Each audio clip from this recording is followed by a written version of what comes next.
నమస్తే గైస్, నా పేరు హర్ష. మీరు చూస్తుంది నాతో ప్రయాణం ఛానల్. స్వాగతం సుస్వాగతం మీ అందరికీ. ఈరోజు అయితే నేను ఒక టెంపుల్కి వచ్చాను అనమాట. అది మీ అందరికీ తెలుసు, కోనార్క్ సన్ టెంపుల్ అనమాట. సో ఇది ఇండియాలోనే one of the ancient temple. And architecture అయితే బుర్రపాడనమాట, మామూలుగా లేదు అసలు. చూస్తున్నంతసేపు కళ్ళు చెదిరిపోయేలాగా ఉన్నాయి అసలు అప్పట్లోని అంతలాగా ఏ టెక్నాలజీ లేకుండా ఎలాగ చెక్కారో తెలియదు, కానీ బుర్రపాడు అసలు. సూపర్ అంటే సూపర్గా ఉంది అసలు. మంచి చాలా క్వాలిటీ షాట్లతోని మీకు వీడియోని చూపెట్టాను. మొత్తం వీడియోని అయితే చివరి వరకు చూడండి, అస్సలు మిస్ అవ్వద్దు ఎక్కడన్నా. బుర్రపాడు అసలు మామూలుగా లేదు. Let's get in to the video.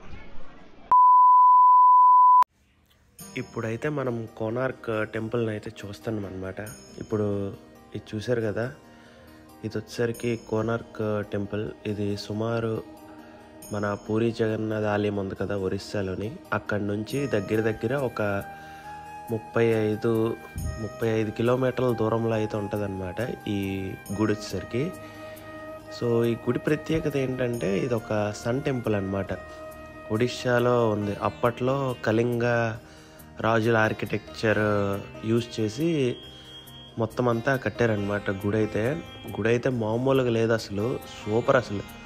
నాకైతే ఆ చెక్కడాలు ఇవన్నీ అప్పట్లో ఎలాగ చేశారో ఇప్పటికీ నాకైతే చాలా అంటే చాలా ఆశ్చర్యం వేసింది. గుడిలో ఫస్ట్ మనం చూసుకుంటే ఆర్కిటెక్చర్ అనమాట. సో నేను చెప్పాను కదా, ఇది కళింగ స్టైల్ ఆర్కిటెక్చర్ని అయితే ఈ గుడి వచ్చేసరికి మనకి అంటే తెలియబరుస్తుంది. సో ఆ చెక్కడాలు శిల్పాలు ఇవన్నీ ఈ గుడి లోపల అయితే దేవుడు అయితే ఉండడు. ఇప్పుడు ఒకప్పుడు ఉండేవారంట, మన సూర్య భగవానుడిది. సో ఏంటంటే ఇప్పుడు ఈ గుడిలోని లోపల దేవుడు అంట గాలిలో తేలుతూ ఉంటాడంట. అది అలా చెప్పుకుంటారు, మన నిజమో అబద్ధమో తెలియదు మనకి. అండ్ ఇది ఎలాగుంటుందంటే ఈ గుడి ఇంకోటి రథం లాగా ఉంటుంది. ఆ రథం వచ్చేసరికి 24 చక్రాలు ఉండి ఎక్కడ పడితే అక్కడ ఆ చక్రాలు ఉంటాయి అన్నమాట. ఒక్కొక్క చక్రానికి ఒక్కొక్క యూనిక్ అంటే ఒక్కొక్క డిఫరెంట్ టైప్ ఆఫ్ చరిత్ర అన్నీ ఉంటాయి అన్నమాట. అక్కడ చాలా అంటే చాలా అడ్వాన్స్గా, అంటే కలియుగంకి కూడా తెలియబరుస్తున్నట్టు రాశారు ఆ చక్రాల మీద అన్నిటి మీద. సుమారు 780 సంవత్సరాలు 800 సంవత్సరాల ఏళ్ళ క్రితం ఆ గుడిని అయితే నిర్మించారు. మన మొఘల్స్ ఉంటారు కదా, వాళ్ళైతే డిస్ట్రాయ్ చేస్తారు. ఈ సింపుల్గా చెప్పాలంటే ఈ గుడి వచ్చేసరికి ఒక రథంలాగా ఉంటుంది, మన సూర్య భగవానుడు రథంలాగా. ముందు వచ్చేసరికి ఒక 2 వీడియోలో చూసినట్టు ఒక 2 సింహాలు అయితే ఉంటాయి.